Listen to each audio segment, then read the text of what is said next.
Oui, aujourd'hui, nous allons parler du pont entre la technique et l'artistique. Je vais faire rougir Alain puisque de toute ma vie, je n'ai jamais rencontré un homme qui sache faire ça aussi bien. C'est-à-dire qu'en général, on a des techniciens à qui il faut parler que technique. Et puis en général, soit les directeurs artistiques, soit les artistes, soit les photographes ne savent pas toujours parler le langage des techniciens. Donc ça crée des malentendus, des brouilles, etc.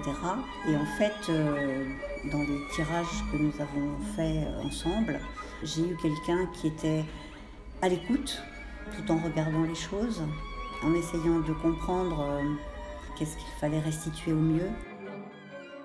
Pour moi, en fait, l'impression, c'est comme de la musique. C'est-à-dire que le compositeur écrit une partition et l'imprimeur, c'est le chef d'orchestre qui va interpréter la musique. C'est une question d'interprétation, en fait. Et la rencontre entre la personne qui a composé et la personne qui a interprété, quand les deux parlent un langage qui se complète, qui fusionne et qui va donner le résultat de l'écoute ou le résultat du donné à voir, eh bien, c'est un grand bonheur pour tout le monde. Et donc, voilà, je voulais un petit peu vous expliquer comment ce travail a été fait avec cet homme extraordinaire. Bon, merci Patricia. Alors c'est vrai que c'est toujours, pour la partie technique, un challenge de reproduire des images aussi belles que les images de Patricia, et lorsqu'on les découvre pour la première fois, lorsqu'on commence à découvrir le projet, c'est vrai que toutes les personnes qui ont vu les images pour la première fois se sont un petit peu émerveillées, et c'est vrai qu'on se demande toujours, pour servir un tel projet artistique, quelle technique on va mettre en œuvre pour pouvoir laisser une trace au-delà des originaux. Là, vous les avez sous les yeux. Bon, c'est vrai que ce sont des petites merveilles, mais extrêmement limitées, puisqu'il n'y en a que 8 exemplaires.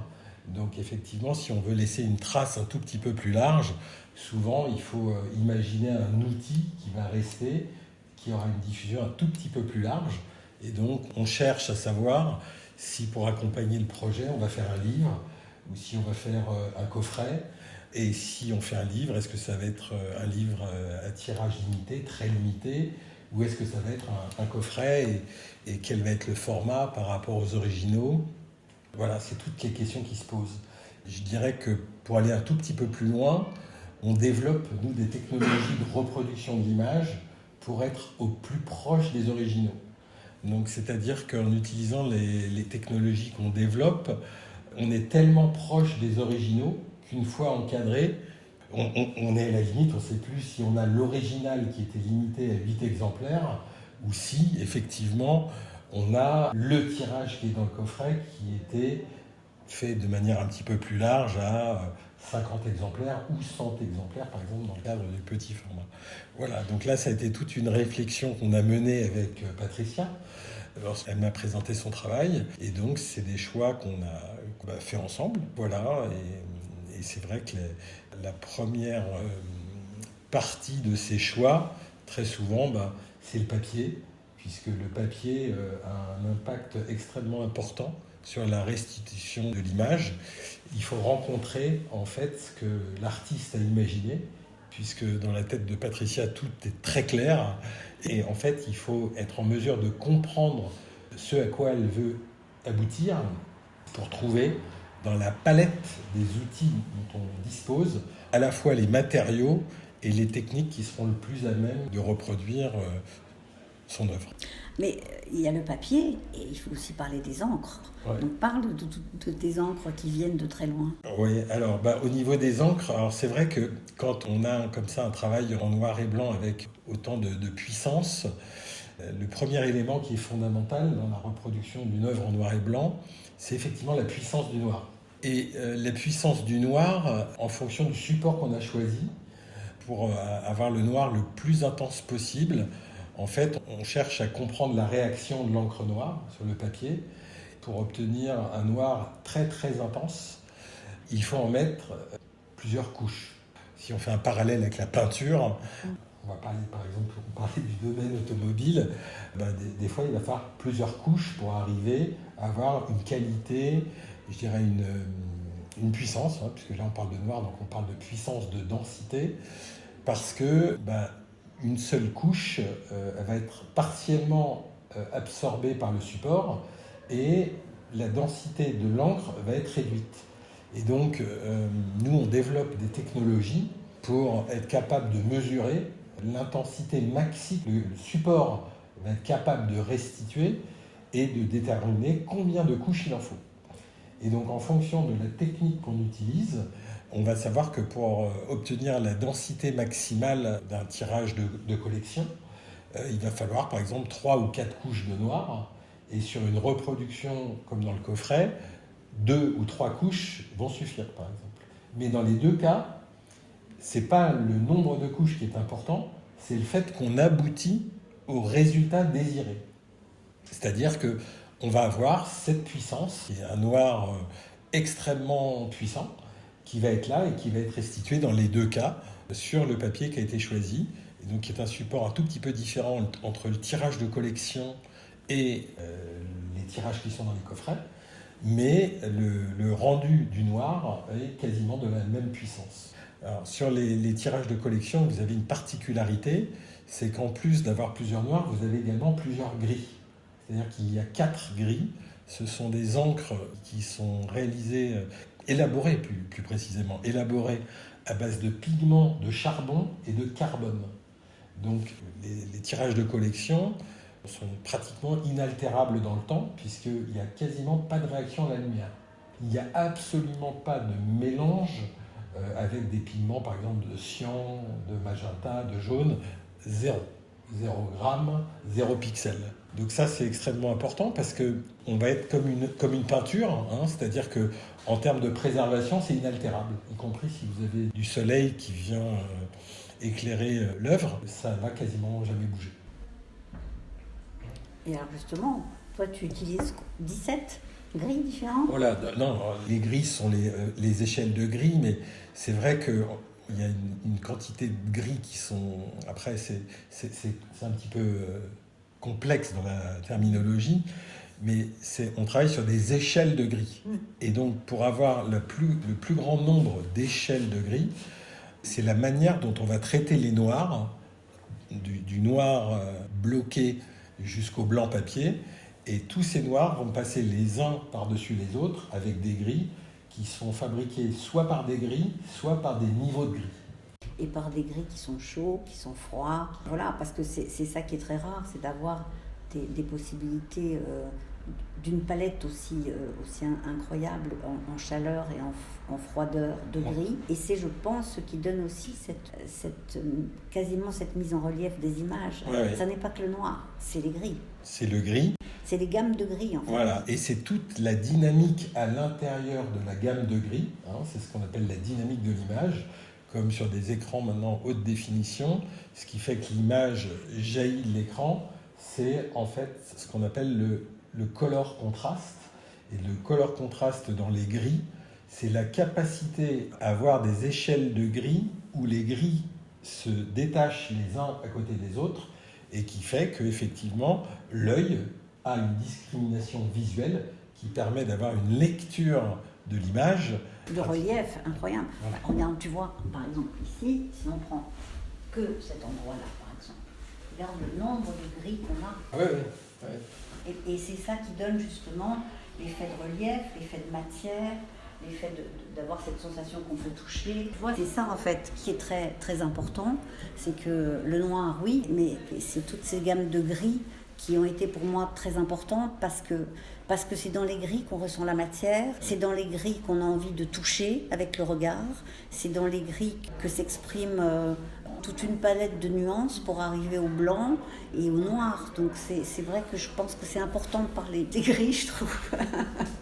C'est tout à fait exact, parce que si les gris, dans le traitement des images et de l'impression, se déplacent, en fait, très vite, on va aboutir à une image plate, qui manque de relief, qui manque de contraste, Je pense que vous avez tous vu des livres de photographie où des fois on voit que la photo est belle, le sujet est beau, mais tout est un peu plat, tout est un petit peu gris pour le coup, mais les grilles sont positionnées, ils se sont resserrés, et donc on a perdu en fait la dynamique de l'image, le color contrast qui va permettre cette discrimination visuelle.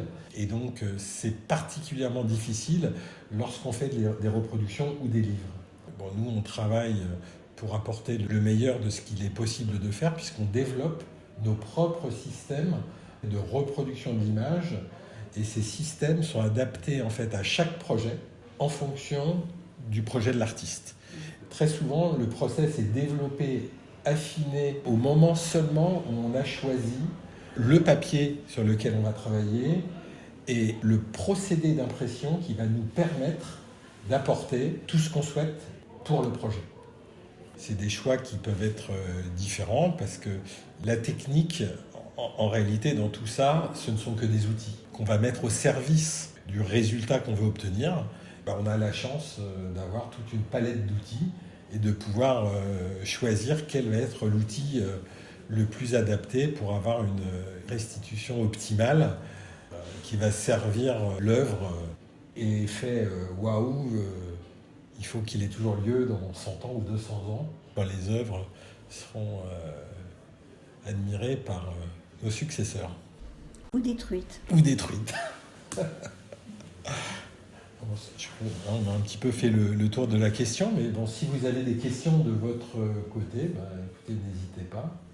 C'est une science ou un art super exact, où il y a un peu d'empirisme, où on va tâtonner un petit peu pour arriver au bon résultat final? Non, il y a très peu d'empirisme. En fait, c'est un mélange, comme l'a dit Patricia tout à l'heure, de bien comprendre ce que souhaite l'artiste.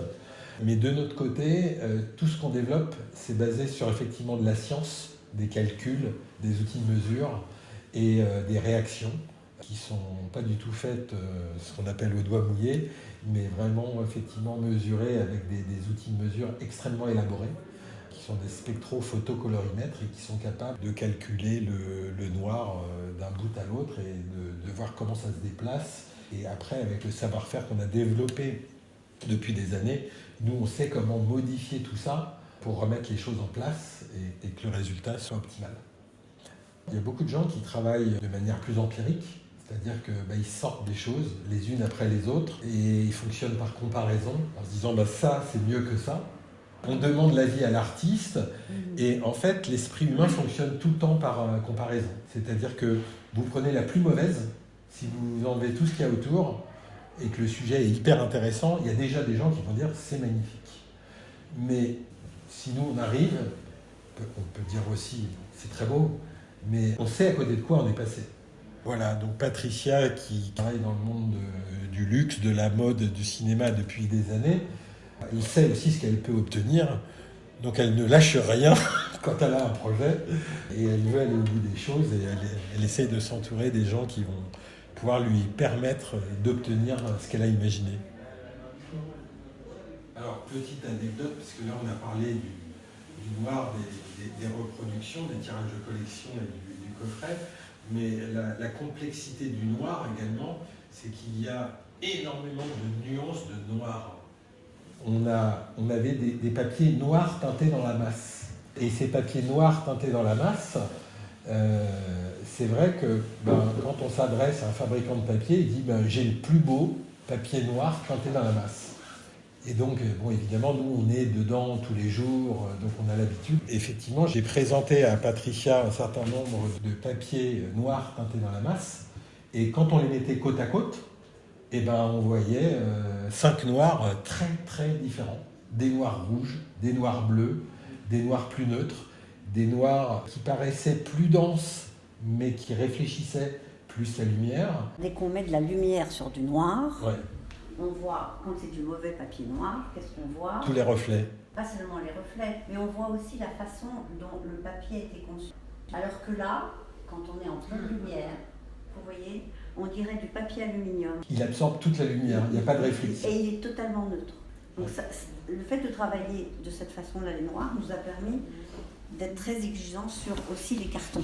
Et là, on se rend compte aussi que donc, le noir, par exemple, si vous avez l'occasion d'avoir le coffret chez vous, vous verrez que moins il est éclairé et plus il devient dense parce qu'il est tellement mat qu'il absorbe toute la lumière.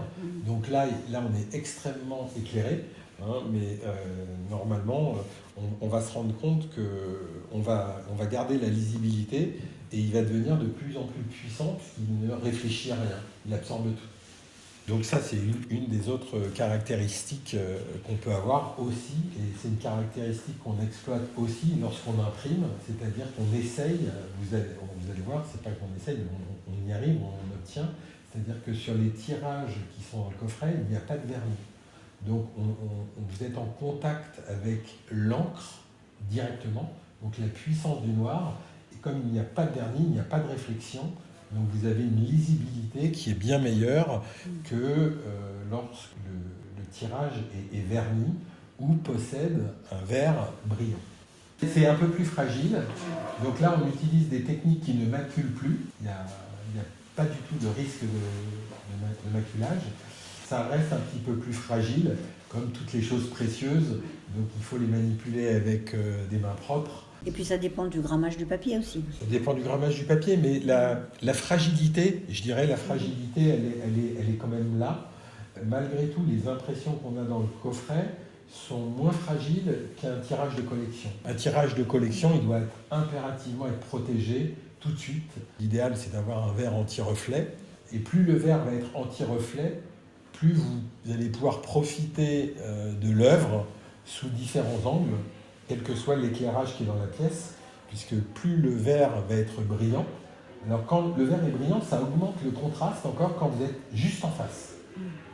Mais si vous êtes décalé dans un certain axe, ça va réduire légèrement le contraste et vous allez récupérer les brillances et les reflets qui, dans certains cas, peuvent venir parasiter la lecture que vous avez de l'œuvre. Donc là où je suis, moi, c'est quand même très éclairé. J'ai quand même une lecture qui est magnifique. J'aperçois quand même un spot, mais il n'y en a qu'un et ça ne parasite absolument pas la lecture de l'œuvre, ça du n'éclate tableau. pas en fait. Ouais. Tout à l'heure, je disais à Patricia, il faudrait que tu en fasses des très grands, 1m60 par 2m40. Après, on obtient aussi autre chose, c'est-à-dire que lorsqu'on agrandit beaucoup une image, le grain devient plus présent. Mais ici, le grain, on le perçoit déjà. Donc ça donne un côté extrêmement graphique qui est très beau. J'aime la matière, donc effectivement, c'est pas un défaut, c'est Ouais, l'inverse. ouais, J'en ai rajouté par endroits et tout ça. Donc je pense que sur 2 mètres, ce serait pareil. Ouais. Et donc, il y aurait un côté extrêmement graphique quand on s'approche de l'image, mais avec le recul, parce que quand on a une image qui est grande, c'est aussi pour avoir du recul et occuper l'espace. Mais je pense que là, par rapport à ton sujet, ça serait oui, c'est possible. Assez extraordinaire. Hein. Ceci dit, quand on voit les petits tirages de collection, ils sont aussi magnifiques. Hein. C'est un rapport plus intime en fait avec cette image, plus on se les approprie en fait. Voilà, j'espère que vous en savez un petit peu plus sur la manière dont on appréhende un petit peu, je dirais, la partie technique au service de l'œuvre et du travail de Patricia. Et vous vous êtes rencontrés comment ? Ah, c'est une grande histoire d'amour. Ah bah voilà, on y revient. Ah bah ça, sans amour, on fait rien, mon cher monsieur. Je crois que j'ai eu Alain au téléphone il y a 30 ans. J'étais petite encore. Et j'étais sur un projet, un travail, et en fait, on s'est parlé au téléphone, et on a travaillé sur un devis ensemble, enfin bref, on a failli travailler, on n'a pas travaillé, le client trouvait que c'était trop cher, bien sûr, comme toujours. Et donc voilà, et puis après, avec ton associé, j'ai eu aussi un autre contact, Frédéric Dahan, et puis voilà, comme ça, on a eu des petites rencontres, ça et là. Et en fait, il y a 3 ans, quand tu t'es associé avec donc Frédéric Dahan et Brigitte, la personne qui s'occupe de mes tirages dans le laboratoire photo où je travaille et avec qui je travaille depuis 25 ans de façon totalement fidèle, quand il a travaillé sur ce projet, il m'a dit « Tu dois rencontrer Alain Touminet ». Je fais « Alain Touminet, mais je ne connais que lui depuis 25 ans ». Il me fait « Bah oui, bah voilà, il faut que tu le rencontres à nouveau parce que maintenant il est sur un projet d'édition, c'est autre chose, etc. » Et donc, on s'est de nouveau appelé au téléphone, je lui ai envoyé les images, et du coup, on a commencé à se voir, et le projet a cheminé. Mais c'est vrai que ta réputation n'était pas à faire depuis 25 ans. Quand je fais « Ah oui, c'est toi », bon bah oui, voilà. Et à Noël dernier, on m'a offert un très beau livre de Vincent Munier, où je vois print modèle. Je fais « Il est toujours là, lui ». Donc oui, c'est une histoire en pointillé, mais elle date d'un certain temps. Ouais. Il n'y a pas de hasard.